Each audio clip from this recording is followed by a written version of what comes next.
听评书、听故事，请关注有本频道中国评书。男的别瞎喊，谢谢啊！今天是2016的最后一天，能够跟你们大伙儿在一块儿，特别的开心。没听见啊？好像每年年底的这一天，咱们都在一块儿，够10年了，是吧？每次站在北展的台上都是最开心，因为压压叉叉2、3千人，说大不大，说小不小。现在感谢最后一排的，离着有这么一站地。反正我是看不见你们的，你们在心里想我什么样就好了，发自肺腑，志志诚诚啊！哎，好，他能看见我，你心真宽。为什么要说一个单口相声呢？因为这个跨年演出啊，跟平时的业务场不一样。就这一年，我也没干别的事儿，说书、唱戏、说相声，搭着也没有别的手艺了。这场叫跨年，所谓的跨年，就是得演过夜里12点去。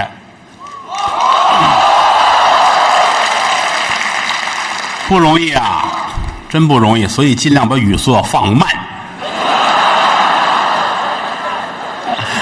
还是这点词儿，慢慢说呗。后台还特意请了2个结巴来了，哎，踏踏实实的一个字啊，说10分钟。你要半截腻了，你要走那就活该。尽量多说一点，能力一般，水平有限。难为各位这么捧，这么支持。其实去年啊，跨年的时候也说单口相声了。我爱说单的，因为从小我先学的评书。那年7岁跟先生学评书，9岁学的相声，16岁干专业，浪迹江湖数十载，我也没有别的手艺了。我估计这以后说哪个国家请我当个皇上什么也够呛。我也就不做这个准备了。演戏吧，也就味儿事儿，有时候也跟人一块串个戏，电影电视剧都去。但是我对自己有自知之明，相声啊给我的东西太多了，所以我不可能在影视方面有更多的发展。啊，这个人每个人都有一碗饭，端好自己那碗就得了。因为什么呢？其实演戏当年我们也演了好多年，也演过正剧。但关键现在无论演什么吧，我没出戏，人观众先出戏了。观众一看，哎，这是说相声那个，我这点劲算是白费了。我给人家这个动画片配音，观众都出戏。你说那玩意儿赖我吗？是不是？所以说我这辈子估计也当不成什么影帝了，但是要说拿下2个影后来还可以。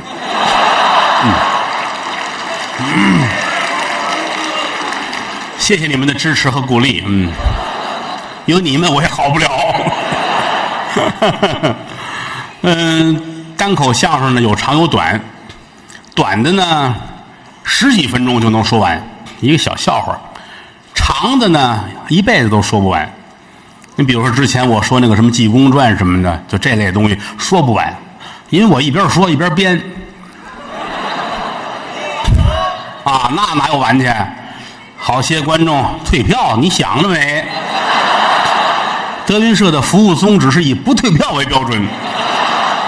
啊，这个好些个人问我，你说那些个单口相声怎么竟没说完的呢？我说是啊，我那个小儿子岁数还小，我得指望这些东西把他养大。其实说不完也挺好，老有个念想，是不是？我说了100多，你们活到100多，这是一个多么开心的事情。慢慢的听，慢慢的活，人生一大乐趣。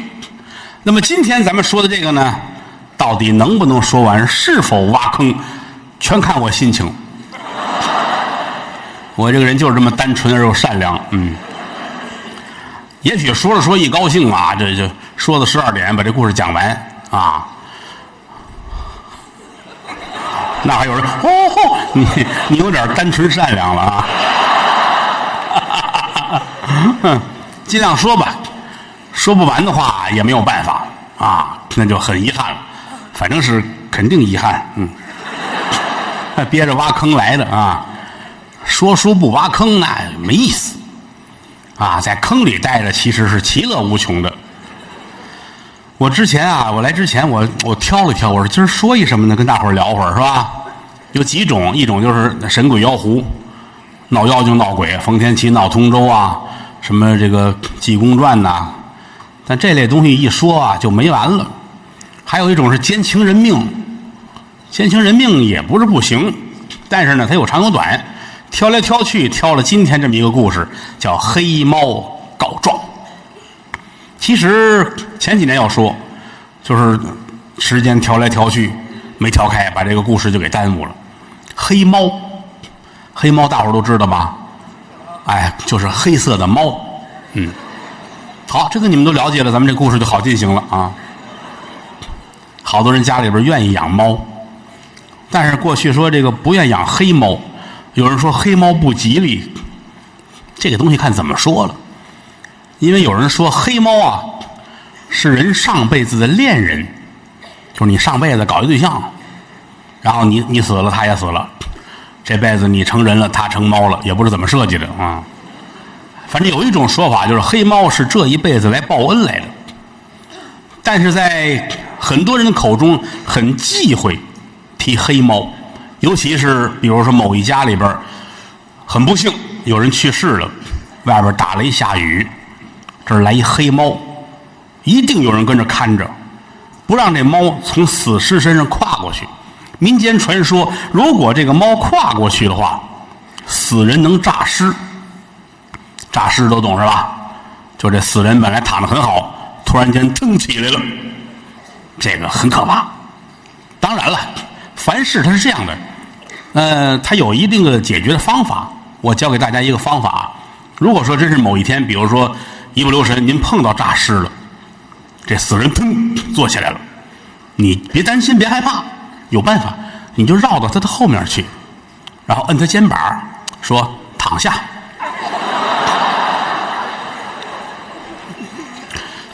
可能会管用。到底这猫为什么跳过去会有一些个变化，众说纷纭。有的人说就是什么磁场啊，什么静电啦，碰上打雷了，反正说不清楚。但不管怎么说，在很多人的心中老觉得黑猫是一个不吉利的事情。但是在咱们今天这段单口相声里面，黑猫它是以正面形象出现的。然后在过去来说，人家有些个半仙之体的人们说了，说这黑猫辟邪，辟邪的东西不是很多。比如说有一种，这走着夜道啊，比如说你下班了啊，下班回家路上，对面呢碰见鬼了啊，咱们就这么一说，随便一说啊，走的3环，好不好？走哪儿不管，随便你爱走哪儿走哪儿，反正你走哪儿都得碰见鬼啊。对面来一鬼，最简单办法，拿手在胸口画一万字，万字，会吧？不会是吧？啊，好，这个不管用了啊。你都不会还聊什么呀？万字。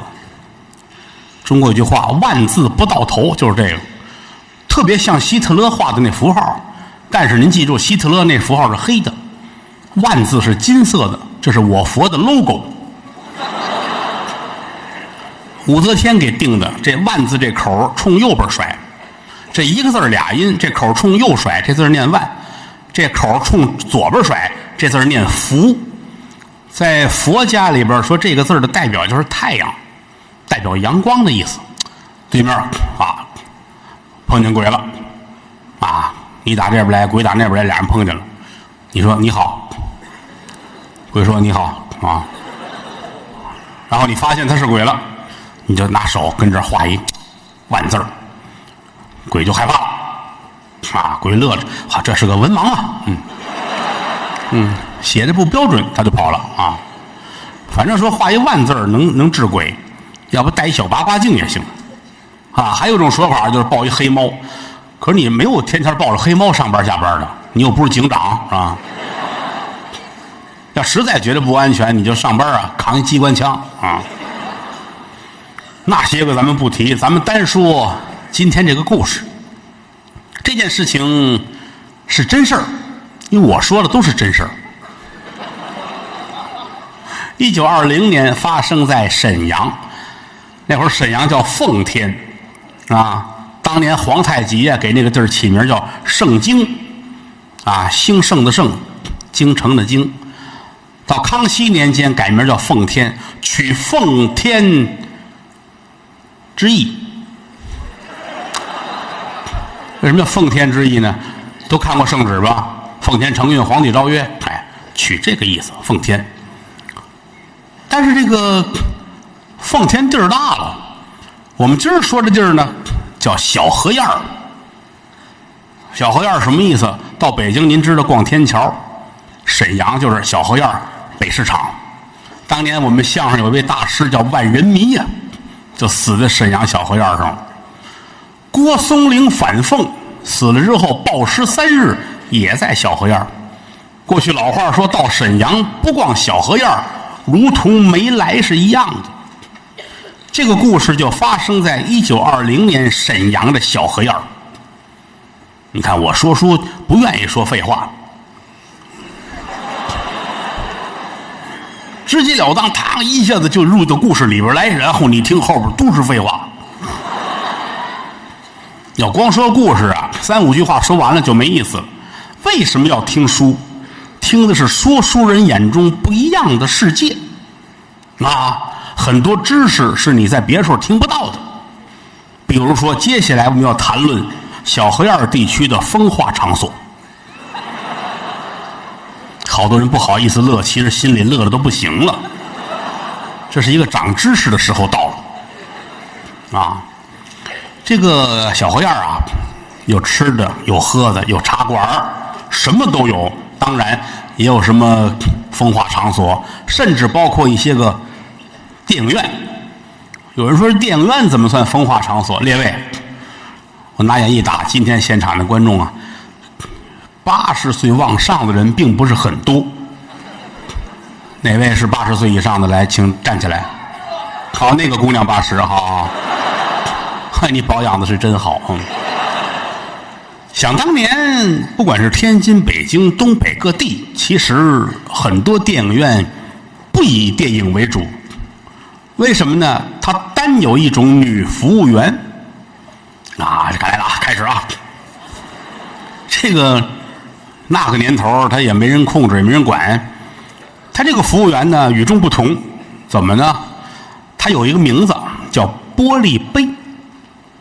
啊，叫玻璃杯，谁起的名咱们倒不清楚，但都这么说。说上电影院不是为了看电影，为了找这些玻璃杯，到这儿来了。一般都是男孩多，单身的这个或者已婚和并不幸福的这些男人们啊，愿意到电影院去看电影。演什么并不重要，买张票，来服务员，捯饬的又狗狗又丢丢。这6个字打死我也不会写，我都说了够10年了。一夸哪女好看就是，呵，长得这姑娘又狗狗又丢丢，好看呗。给人票，这姑娘有几个作用：第一是领座，给你带到哪儿坐下；第二，卖酒水给你；第三，陪你聊天。剩下就是你的事儿了。领到这儿来，过去老电影院不像现在这个啊，屋里有几根柱子。最难卖的票呢，就是那柱子后边。你想那个看电影谁还得这样？这不好卖。但是每次这姑娘准能给你领到这儿来，坐在这儿。哎呀，这不行，这吃住啊！看电影的行话，吃住。面前柱子，我这位置吃这柱子看不见，我这吃住啊。这会儿就看出女服务员的能耐来了。吃住不要紧呐，方便呐。这一句话心就踏实了，方便啊！这个离着厕所近呢，解手方便呐。这儿离着太平门太近了，着火你头个跑啊！反正类似这种话很多，把你稳当住了。卖水、卖饮料、卖各种小吃给你，让你花钱。这一场电影下来，这主几乎也不看电影，黑灯瞎火就俩人跟这儿是吧，搞一些个什么小动作，很开心。这看完电影了，回家心满意足啊。家里还问呢，看电影去了啊？看电影去了。今天这个电影好，什么故事？就一开始那海浪，这大船，这哟，你买张票自个儿看去吧。他也没看，他就跟这忙活呢。所以这种电影院里边，他不以电影为主啊。上这儿来呢，都是半推半就，找这个服务员满足一下自己的要求啊。还有就直接到旁边那些个什么怡红院啊、怡黑院啊、怡白院啊，就各种这种不同档次的休闲娱乐的地方。我们也年轻，也没赶上过，没去过。这个前些年咱们这儿好些个有那个洗头房，据说有异曲同工之妙。里边练小粉灯，做一大姐姐啊，一打那过去敲玻璃哈。我净听于谦他们说这个，没去过啊。于老师那年打那过去就让给拦住了嘛，噔噔噔一敲窗户。于老师那个这多热心肠的人是吧？里边这个200，于老师上火，耳朵听不清楚啊，150，什么？50啊，30，于老师这才听见，还能便宜吗？啊，我都是听他们说的，我没去过啊。好，这算接过去不提了啊。反正过去像这种地方也很多，风化场所有这么几个档次，特别高档次的那个很厉害，人家姑娘那都是琴棋书画、说学逗唱，样样精通。不是说你想象的对，好家伙，进门就上炕，没有。我不是你想象的那，进门先聊天，跟你对诗。你说实在，你要不是说有点文化，你都跟那待着臊得慌。来俩姑娘，当好张嘴都硕士水平，你说你待了下去吗？当然比那个档次也有低的，2等的、3等的、低等的都有。那人家挺好玩，一定是有人带着去，没有说自己瞅冷推门就去了，一定是有一个引路的朋友带着来了。这一进门，人家姑娘来了啊，陪哪位啊？问问陪哪位？来陪这位，这抽烟喝酒烫头这个来。哎，坐到于老师坐在这位这儿了啊，就坐在这儿了啊。头一回去都紧张啊，紧张啊，跟着紧张。哎，姑娘还得跟人聊天呢，姑娘得问呢，先生贵姓啊？姓王哦，怎么称呼？张德胜啊。怎么直冒汗呢？上火，手都凉了，下寒啊。俺就这样着急呗。回家之后晚上睡不着觉了，来回跟炕上烙饼。他爸爸还问呢，怎么还不睡啊？您睡吧，我还得折腾会儿。头一回去都得有人带，后来再去就自己了。但是头一回去也害臊，帽子压低一点，哎呀，来回跟这门口溜达着，碰见熟人了就紧张不行了。你干嘛去？你这烧香去，烧香，上窑子烧香去啊。在小河沿一带，这种风化场所很多。今天在这胡同口里边，这里边有一个小班儿。所谓的小班呢，就是不上档次的这种地方啊。在这胡同口这儿站着一小伙子，这小伙子24、25的年纪，头上戴台湾草的草帽，漂白的，身上穿天蓝色的一个大褂，脚底穿着利芙尼的鞋，右手拄着文明棍，左手叉着腰，这儿戴着大金表，戴着金溜子，戴着戒指，红宝石的、绿宝石的、钻的，这个那，这好家伙，这6个大戒指啊，他有一6指儿，这手拄着文明棍。文明棍这个东西，在国外西方过去来说，绅士们都拿着这个啊。后来传过来了，咱们这好多人也拄着这么一个，也不是说站不住了，20、24岁都拄这个，拿这是个身份啊。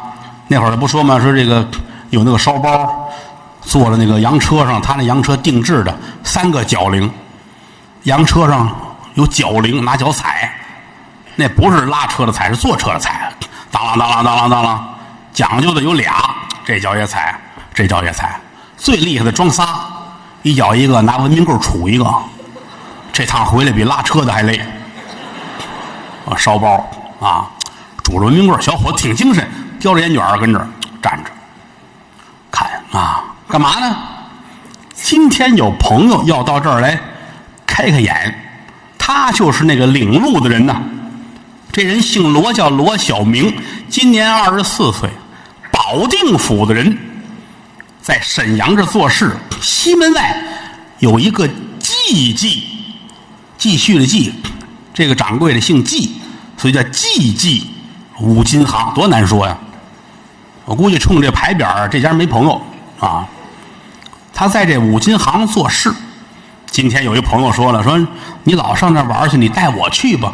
他带人家去，就领着他来，跟胡同口等着，一直看这表。这朋友一直就没来，等着吧。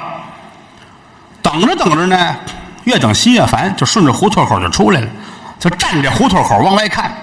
大街上做买的做卖的，推车的担担的，有立的有站的，卖米的卖面的，炸油条的，什么葱烧鸡蛋的，干嘛的都有。看着看着，有打对面来了一女的。这女的要看着呀，有个27、8，长得这个身材啊很苗条，上身穿花丝葛的一件水红的上衣，脚底下绒线的袜子，这双鞋帮上绣的都是花，下身穿个百褶裙，脑袋上戴着各种的鲜花，都戴满了，再搁俩枣就是个切糕啊。长得还挺好看，单眉细眼，薄嘴唇啊，这个眼睛有点弯，过去说这叫桃花眼啊，这俩眼来回学嘛。你看这表情这个状态就知道不是这么很稳当啊。你稳当家那个女孩子出来之后，没有说满处就滴溜乱转的，这种满处看，那意思就是你们瞧瞧我，瞧我这身衣裳，瞧我这脑袋花，瞧瞧我这鞋，你看我有多俊。来回看，他也来回看，这罗小明也来回看，四目相对。人呐，首先说是动物啊，说至于说俩人好了之后，什么愿天下有情人终成眷属，是前生造定事，莫错过姻缘，如何如何，那都是之后诗人们替他们写的。真正这东西它异性相吸呀，他一看他，他一看他，啪，这个火光四射，噼里啪啦噼里啪啦啊！罗小明心说罢了，真好看，怎么那么好看啊？看人家这一脑袋花啊，青丝玫瑰、豆沙馅什么都有啊，看着很可口的样子。这我要是尝尝得多好啊！这女的一瞧见他，也愣了。这女的叫什么呢？此人姓殷，就是这个殷纣王的那个殷啊，叫殷素花，北京人，是个北京的姑娘。当初呢，由于这个曹锟他们打仗啊，跟着自己的父母由打北京搬到了奉天。最开始一家三口开了一茶馆，后来这个过了这么1、2年呢，茶馆边上啊有一个做鞋的手艺人，姓段，叫段岐山。没事上那屋喝水来，一聊天说这人有手艺，能做鞋，鞋做得特别好啊，而且说这些年来做鞋啊攒了这么不少钱，有几百的俸票。俸票就是沈阳用的那种钱，俸票啊，有点钱。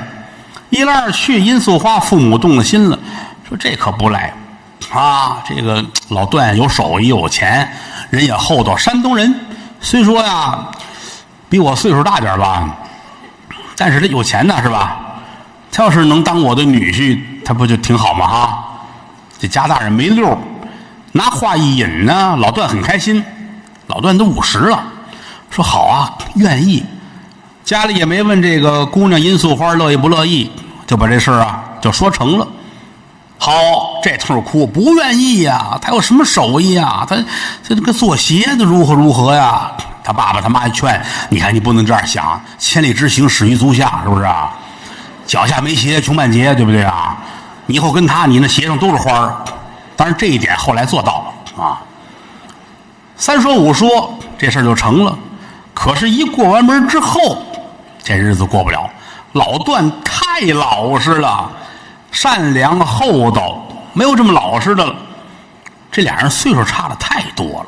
到今年，这个殷的奶奶29岁啊，你想想，那一年20多岁的时候嫁给老段，他不认头啊。俩人没事老吵架。后来，这个殷的奶奶父母全去世了。没办法了，就剩两口子，得了，凑合过吧。此地有一个万德城鞋铺，老段呢让人鞋铺弄走了。最开始是自己摆一摊给人做鞋，人家来掌柜的，掌柜的姓翟，叫翟世清，说我们那儿啊，这个弄这么一个挺大的一个国际鞋业公司，请您到我们那里去高就啊，上我们那儿弄鞋去吧。就去了，去了呢就住在柜上。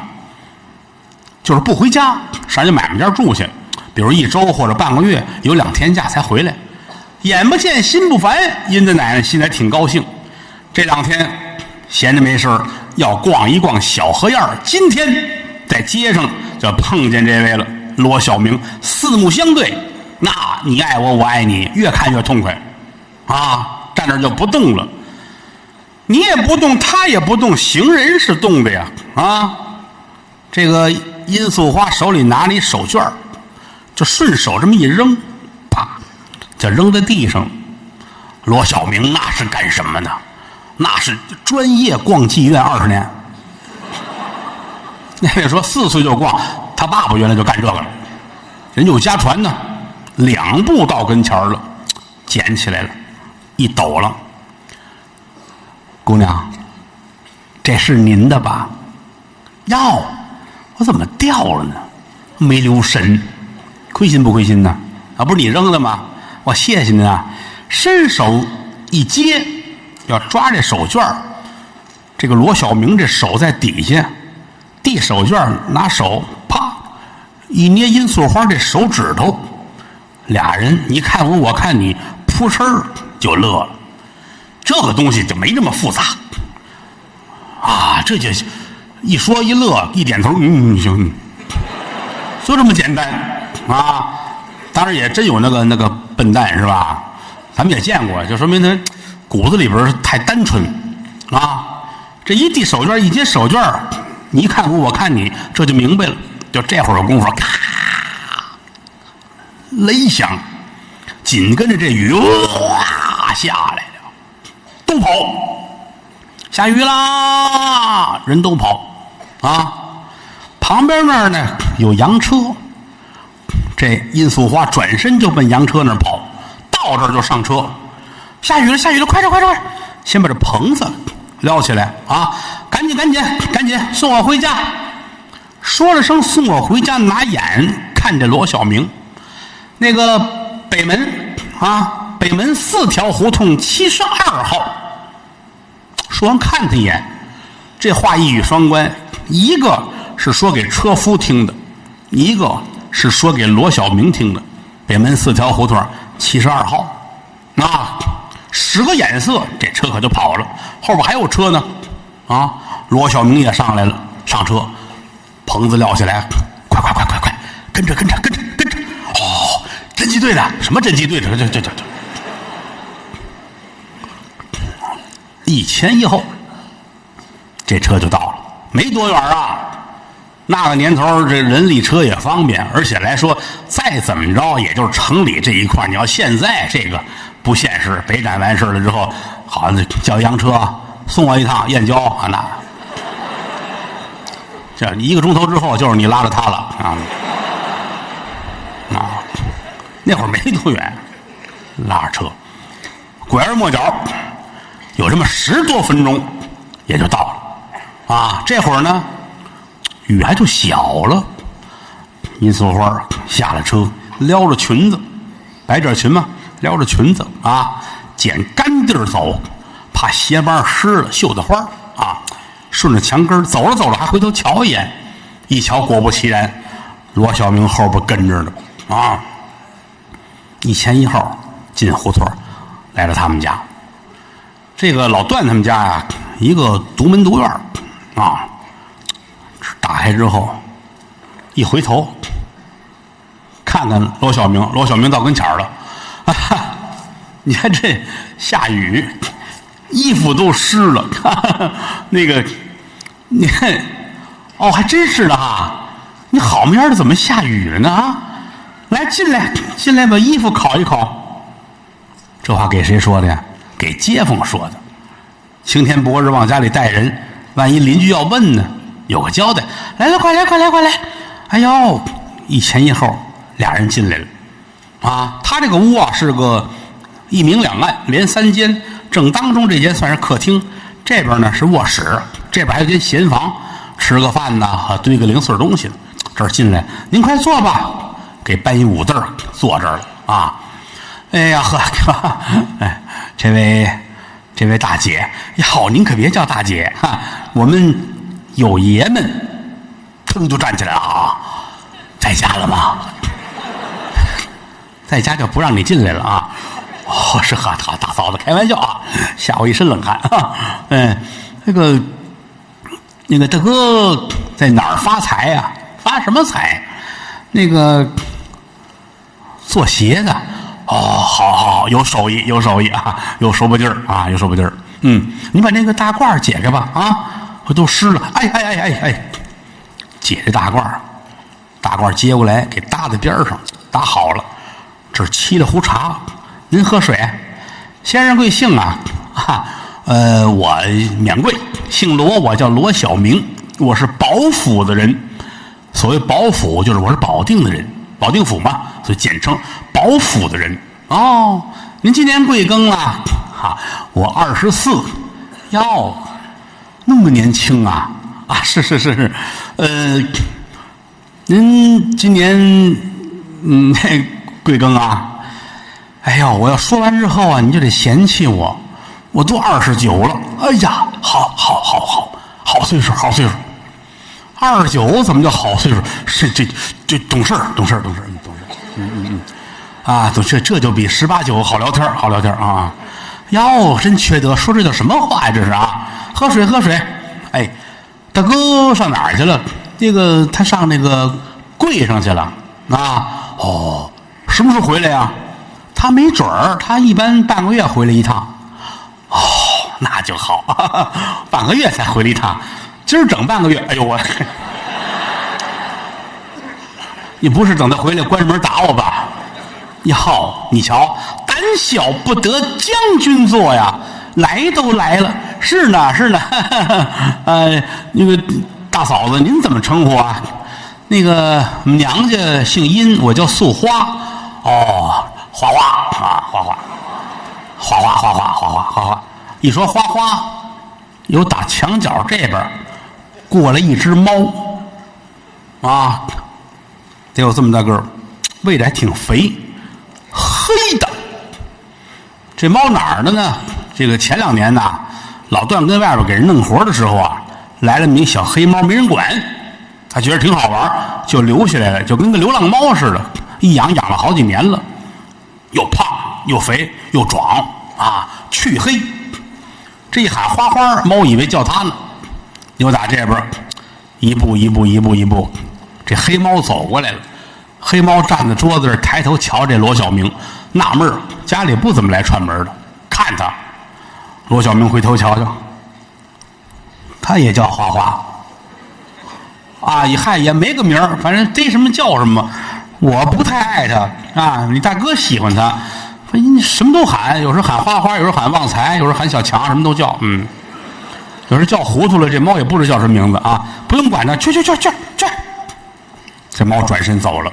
啊，这一家2口人带一只黑猫，您可记住了啊！说话吧，哎呀，说会儿话，眼瞅着一会儿呢，天就擦黑了。那什么，大嫂子，要不咱们外边吃口东西去吧？你瞧，来都来了，干嘛上外头吃啊？家里吃一样啊，家里还有酒呢，老段的酒啊，喝酒，我给你炒俩菜。哎，好好好，一会儿功夫，炒个鸡蛋呐，弄个什么菜，搁在桌子上，倒了杯酒啊。罗小明把杯端起来了，那个我敬您一杯啊！今天狭路相逢遇见您了，我挺开心，我也挺开心的啊！哎呀，我都恨不得作诗一首啊！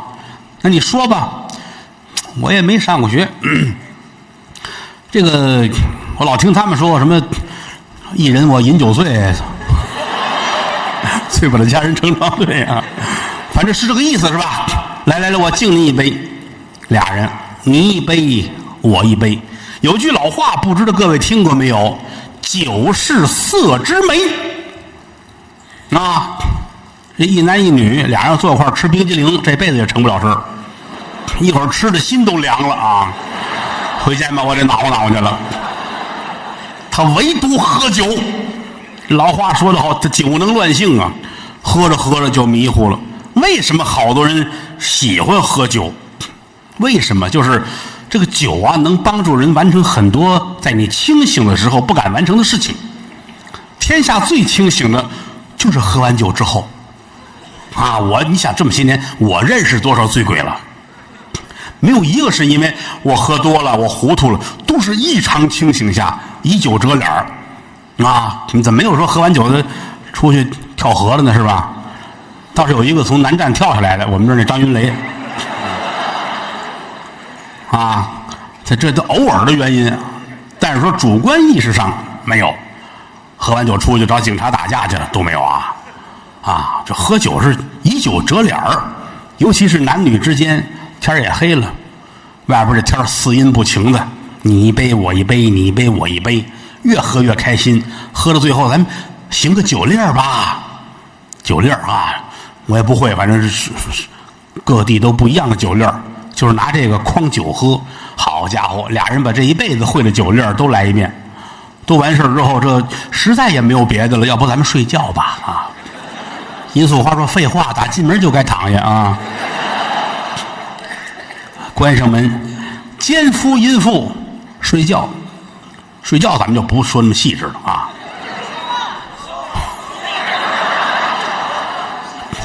这个姑娘很可爱哈，求知欲很强，早晚你会明白的啊。要是不明白的话，你就不应该在这儿浪费时间啊。你可以到小河沿那儿站会儿去。睡觉，这个有个名词叫颠鸾倒凤。次日清晨起来啊，俩人还挺害臊啊。这事儿闹得好，明儿睡一觉。那什么，哎，大哥，你贵姓来着啊？我这不是说一回了吗？是这太高兴忘了啊。您贵姓啊？我姓罗，我叫罗小明。哎呦，这回可记住了啊，罗小明。哎，嫂子你叫什么呀？我也给忘了。殷素花。行嘞，这儿以后就是你的家啊，有时间常来常往。那个常走夜道，没有不碰见鬼的呀。你画一万字儿啊！可能他刚才听我说书来着啊，不要紧的。有一天碰见我们当家的了，你就跟他说咱们俩是亲戚。对，亲戚，我就是你的干丈夫。放屁啊！哪有这么个亲戚啊？不是，你看我这一高兴，我这没有人话了啊！那就说咱俩是姑表亲。好，姑表亲啊！睡了昨天还碎金，不是砸了，反正挺好。开门，这个走了。打这儿起，反正2、3天准来，要不然带点吃的来，要不然来块衣服料子啊，要不然弄一卷钱，很高兴。这个殷素花从心里边就不爱自己的丈夫老段，一直就想，你瞧外边人家这小伙子一个个的溜光水滑，长得又好看，又会说话啊，终于自己有了这么一个，爱的就不行了，发自肺腑。这个不知哪位科学家说过啊，这男人跟女人还是不一样。这个女人她有时候她还是比男人呢贞洁一些啊。她要是爱上这个了，她马上对那个就差着，她有心理障碍。她不像男的，男的同时可以爱无数人啊。打这儿起呢，偶尔老段要是回来，这媳妇儿嘴里边就没什么人话了，嫌弃。怎么又回来了？啊，柜子里没事吗？铺子里没事吗？掌柜的不留你吗？你什么时候走啊？啊，一回两回无所谓，老说，老段就别扭了。这儿刚一进门，我回来了，你什么时候走啊？自己的家一进门问什么时候走，这多别扭啊！时间长了呢，老段也怀疑，这个到底是怎么回事啊？啊，问了会儿，你说怎么的了？问他也不搭理你，这没事啊，去吧，不爱看你。你看，你要别这样，这个两口子好好劝。这个总有一天要碰见罗小明，哪一天呢？就是这一天。啊！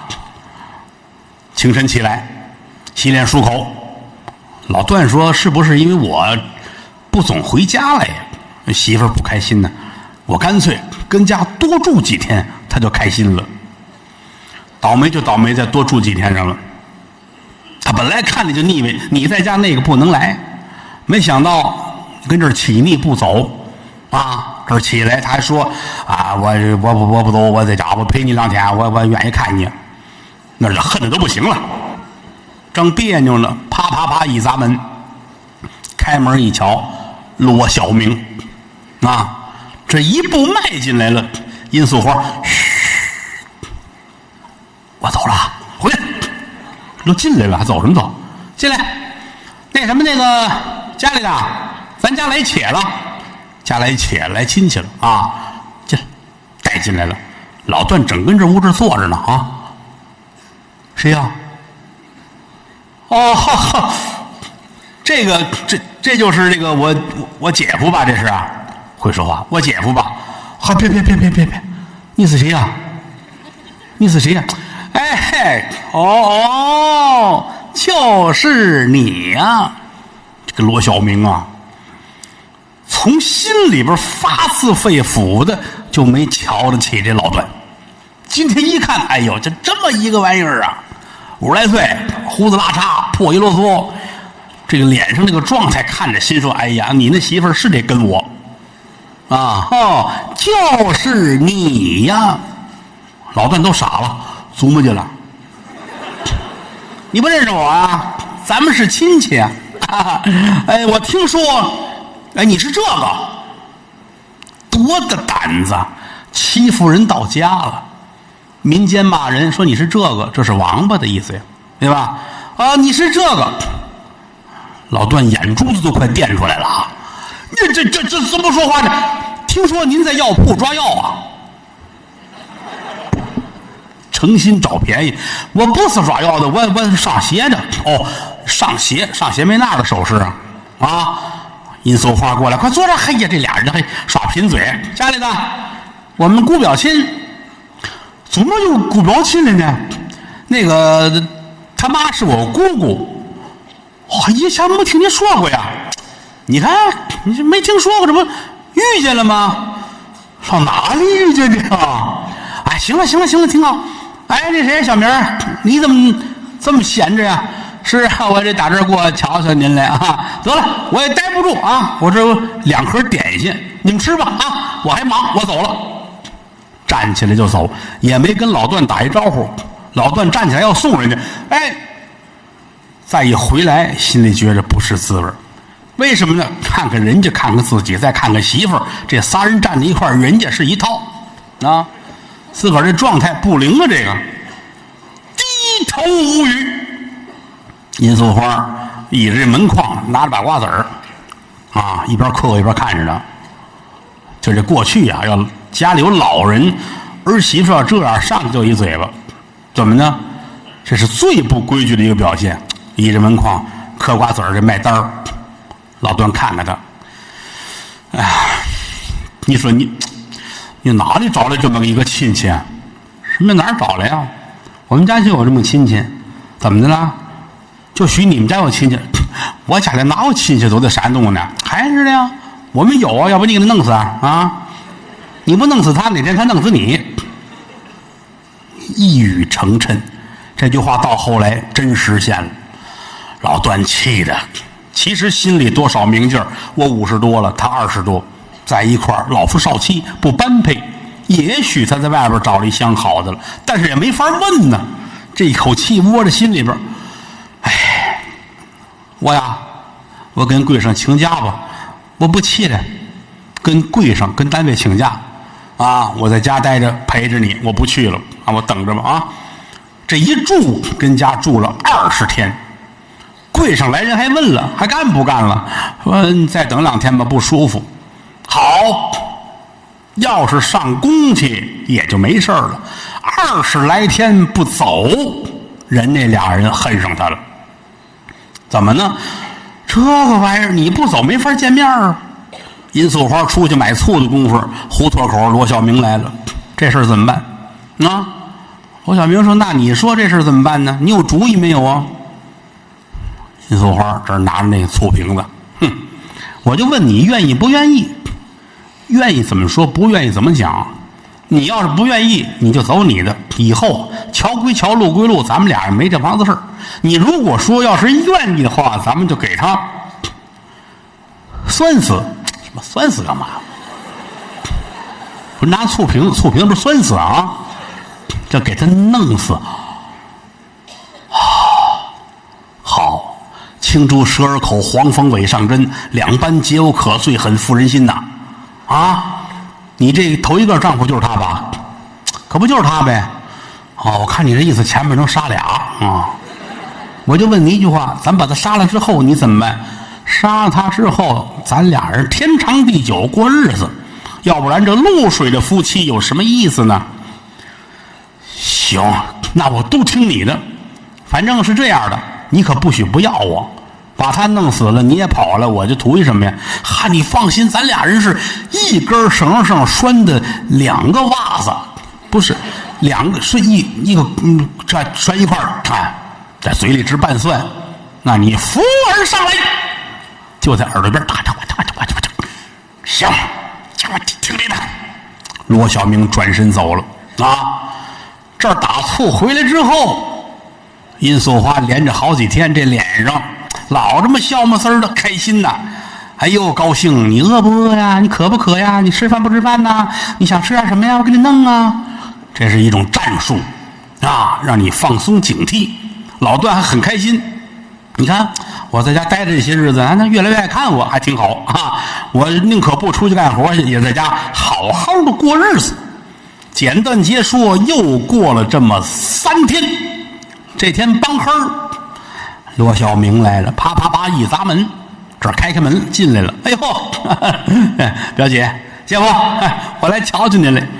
手里拎着吃的喝的，各式各样的大小的蒲包拿进来了啊，往这儿一放。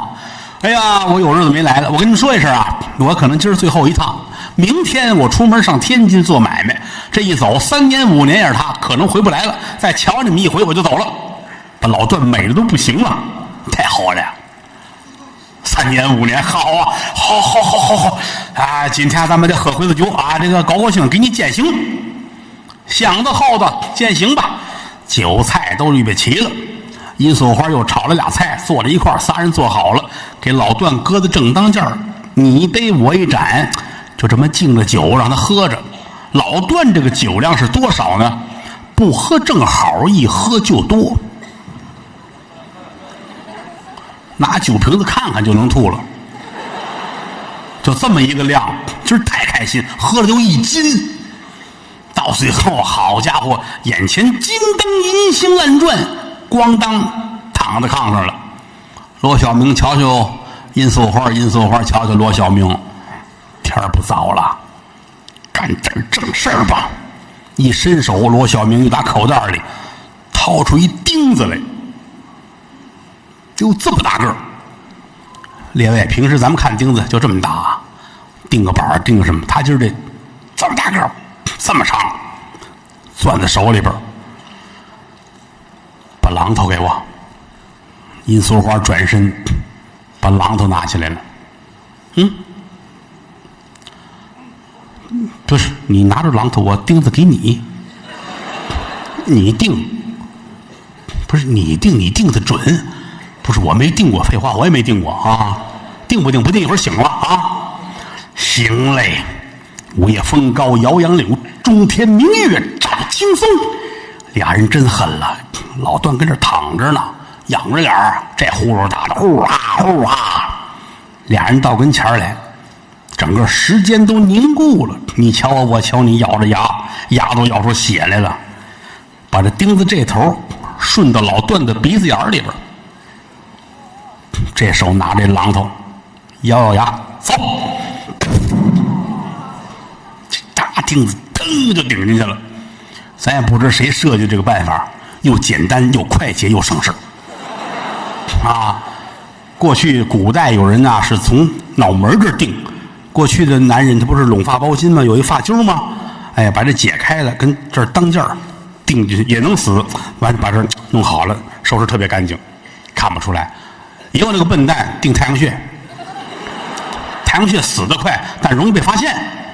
啊，两边蹬俩钉子，这人是完了。这一验尸，这怎么回事是吧？这没法解释。